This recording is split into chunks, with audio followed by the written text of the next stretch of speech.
Hi, Muchísimo Eugene. Welcome to another video from Exit Strategy. Please like, subscribe, and share the video if you found it helpful. I'd appreciate it.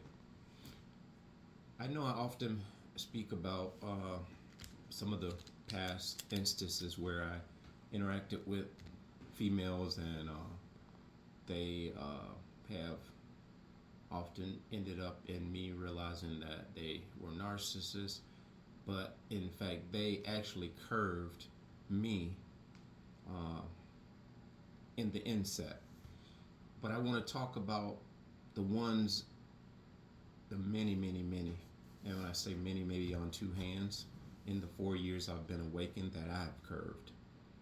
And when I say curved, I'm just using that for lack of a better word. Because of being awakened, this is essentially when you realize that this individual, very early on, even before you're intimate with them, uh, that they are a narcissist and you've made the right decision.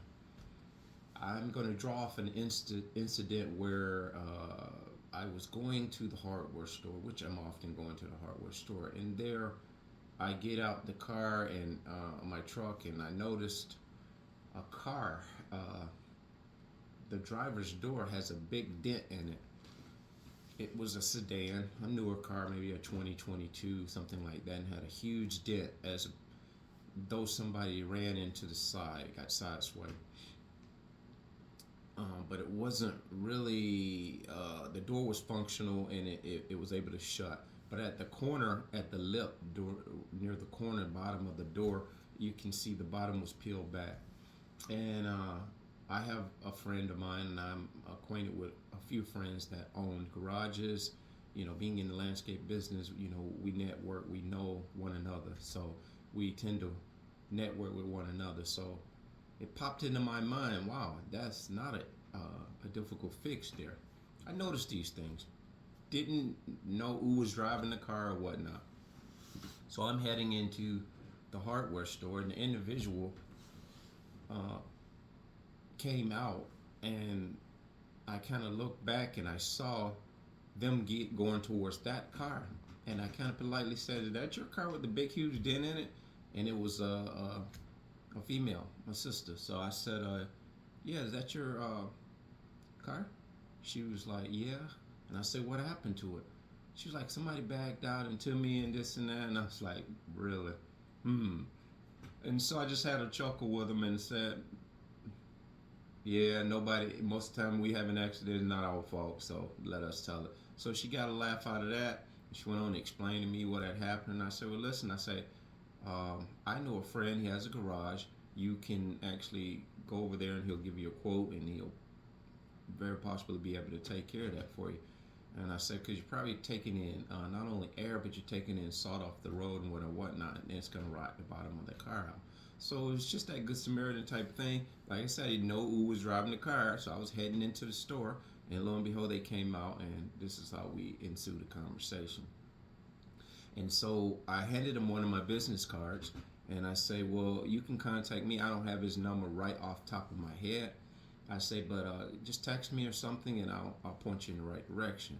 Now, mind you, she wasn't a bad-looking woman, but it really was not something in my mind that I was interested in pursuing. Because Awaken Empath, we are really going in a mode of solace. We really are not looking. Although, truth be told, most of us empath, we would love. We would love and adore a relationship. A relationship that we could trust a person without having to second guess whether they are a narcissist or not. And that's mostly what hinders us from even entertaining the thought. There have been quite a few. I've shot my shot too. When I say few, one hand. In times past, you know, throughout my journey here on YouTube. And, you know, they were honest, you know, to say, "This is not something I'm interested in right now. Thank you." And that is the way life works, and that's the way it should work. And so this is not that time. God's timing is, I think, is when it happens. I think God's timing will be good for that. But understanding this as you're awakening and accepting it becomes easier and easier over time. But I'm not gonna front. 3 years ago, maybe 2 years ago, I didn't have that subtle mindset that I do now, and it's getting more and more and more settled in me. That even though I'm open to the idea of a relationship, I definitely appreciate my long time, the time that God is using to perform His perfection in me, in you. So appreciate that long time. You may yearn for a relationship. That's a natural thing, but don't overthink it. Don't feel like there's something wrong with you. Don't feel like there's nobody wants you or you're not good enough. Don't play those games. This is just not that time. And a good friend of mine told me that early in my journey on here. Friend of mine, and I didn't see it. I couldn't embrace it, although I accepted their insight. It just didn't feel like it does now, and you'll get there. But this story, I gave them my card, and I don't know, a week or two went by, and they reached out to me through text, saying, "Who's your friend with the garage? Blase, blase, blase." And I began to tell them, call them, whatever, whatnot. Then they went on to say, "Are you single?" This and that. And I was like, "Yeah, I am." And so they pursued me through conversation. And inevitably, they had stopped in on one occasion. And when they stopped in, you'll know right away. They're talking in a way, because you're reading the body language too. They're not looking at you. They're more so looking around at things within and around your premises. They're not talking to you. They're not giving you eye-to-eye contact. That's a sign. Strong sign that they're not interested in conversation. They're interested in, how can I capitalize on this opportunity? And at this very moment, I had known that I need to keep my tentacles up. But again, you're entertaining the possibility that this may not be what you see. So you don't dumb it down when you're awakened. You are pretty much, I don't want to say giving them the benefit of the doubt, but you're just letting this thing play itself out. Yeah, that's a better word. And you, on the other hand, your conversation is totally different, awakened empath. You're not giddy. You're not the horn dog you were before. This is for you women too. You're not eager to get to the next step. You're not even entertaining physical interaction at this point, because what you're doing, they are scoping you out. You're casually observing them. That's the best way to say it. And they said something, which is why I'm making this video. And if anyone has experienced this, you tell me in your comments if you had similar experiences. They said, "Well, I wasn't going to." No, they say, "Why I called you, reached out to you, blah, blah, blah, blah." And I say, "Yeah, you wanted your door fixed." And, I'm thinking they're, on the slick slide, saying I really want to get to know you. So I'm just like playing the game and like, "Hey, yeah, no, you want to get your car fixed, right?" They said, "No, I saw you on Facebook." And if anybody knows, my Facebook, ain't no traction on there. I don't, and you Empath Awakened, Chosen One, we don't do social media like that. And if you're posting different things on there, we don't give no intel. We don't do it. If you want to find us on YouTube, feel free. We're letting it out. We're letting the air out of this cell. We're talking about it. But other than that, we don't leave paper trails as to what we're doing, what our happiness is, our sadness is. We don't post pictures. We're not doing all that foolishness. We're not letting the narcissist keep those ill-advised tabs on us. So, she said, "I saw you on Facebook," and I said, "I don't do social media." They don't know I got YouTube. All of these that I'm speaking of in the past, the ones that curved me, I don't ever let them know I got a YouTube. But yet I know what they are. She said, I saw you on YouTube. I said, what you see? I said, I don't got anything posted on there. She said, no, it wasn't really uh, you posted anything. She said, someone posted something, excuse me, on your page. And I said, what did they post? Because I don't even look at Facebook. I do Facebook Marketplace. I'm always on there. I'm always on there. I tell people that's my porn site, you know, facetiously, because I'm on that a lot. I'm looking at things I don't even need. Just, you know, it's a man thing. We're just like you women. You may look at these Temu or Sheen websites or Amazon. We just like strolling. We're hooked. We're hooked, and it's all not all bad, you know. So I said, what did you see post? She said, well, someone had just posted that they had a problem with their tire and you helped them. And I didn't know someone had posted something to my page. I didn't know, not to say I didn't know that a person could do that, because obviously you can post something, I guess, because I always comment here or there on certain things where it pertains YouTube or even some TikToks. And I didn't know that someone had posted this until she told me. She said, yeah, and that's what made me, you know, I said, oh, this must be, he got to be a nice guy. He must be a cool guy. And I said, oh, okay, cool. And from that point on, I began to I honed it in on my observation of them. And from that point on, in that observation, I began to recognize that I was in the presence of a narcissist and that this was going no further. But a few minutes transpired, and what I began to do is become very, very boring, very, very stiff-armed when it came to the line of questioning. They would ask me, what do you like to do? I was like, I don't like to do nothing. I just work, and I sit at home and just watch YouTube. Whether I do or not, I told them that. I even upped the ante. I said, yeah, I don't go out. I said, I'm cheap. I'm frugal. I said, I'm real cheap. I said, I don't even go to McDonald's, so I don't know what we could really do. So I was actually, in essence, controlling the whole narrative. I didn't leave them anything that appeals to them that they would be remotely interested in. Don't know exactly what specifics ensued beyond that, but I just think it was all small talk. And what they said was, oh, okay, I gotta get home, I'm gonna do this, I'm gonna do that, blah, blah, blah, blah, blah.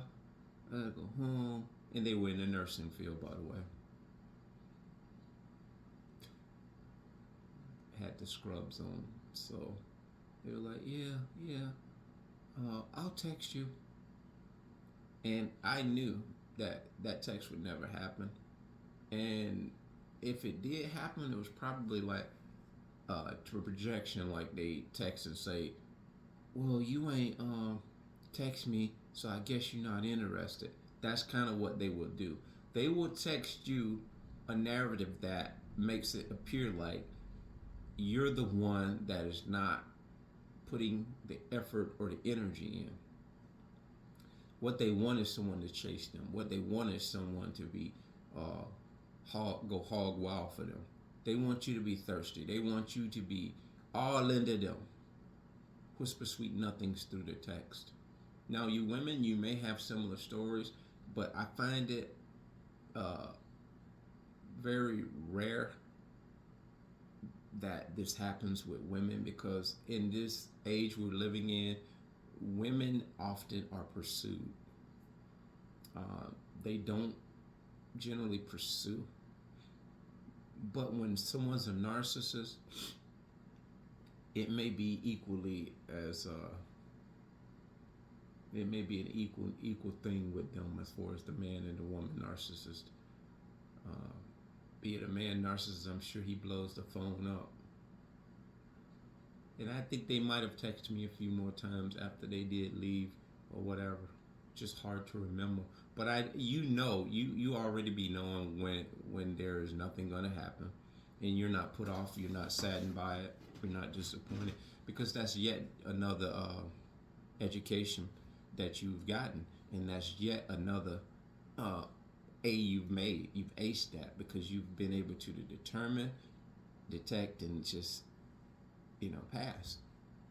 And what happens over time, the more and more you do observe and are able to detect these things, the sooner you're able to detect them.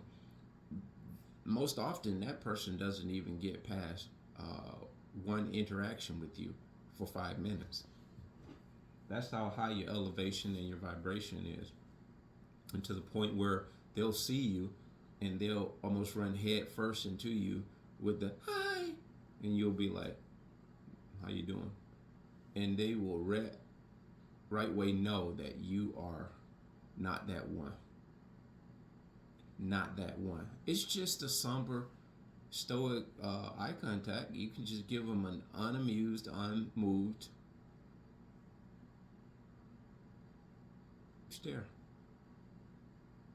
Poker faced. Narcissist knows that this is not the one that they even want to deal with because they've done cartwheels, backflips when they run up on you like that. Because they'll start a conversation distracting you from everything that you should be paying attention to, which is them. They'll start doting on your clothes, your truck, your car, anything external. They'll start doting on it. Your chain, whatever. Your looks, your curves, your muscles.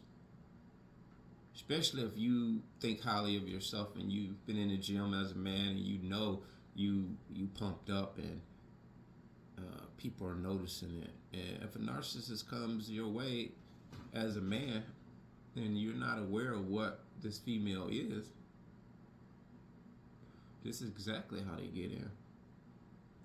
And if it's a woman and you're a man, if it's a woman narcissist, they will do such things as use secondary compliments, like the woman who went on my Facebook and posted a kind comment about me. She had said, I met this nice gentleman. He helped me with my tire. God does send angels. Something like that. She reiterated the. I never went on Facebook to see what it was, by the way, but that is nice that the lady said that about me. And it's just something I tend to do. My kids know I'm that way, and ever since they've been in this world, they've known me to be that way. A lot of times they've been with me, and it's just some things you just do that are innate to you as an empath, as a chosen one. It's not always you're doing things because there's some return. It's just for the fact that you are that person. You don't mind. You have gratitude, and you see a need, and you just try to provide a service or some support for someone. If it's nothing but holding the door for somebody, nobody holds the door for anybody. And if people do hold the door for you, it's not in a way where, in times of it's just like robotic. It's not really courtesy. I mean, it may be hard to even determine whether it is courtesy or not, but you get the point. It's just everything is so manufactured now. And a lot of us here are talking about it. It's very manufactured. And the reason why it is manufactured, because a narcissist's whole premise is a manufactured, mechanical mindset. They don't do anything organically, authentically. It's all scripted. So, knowing these things,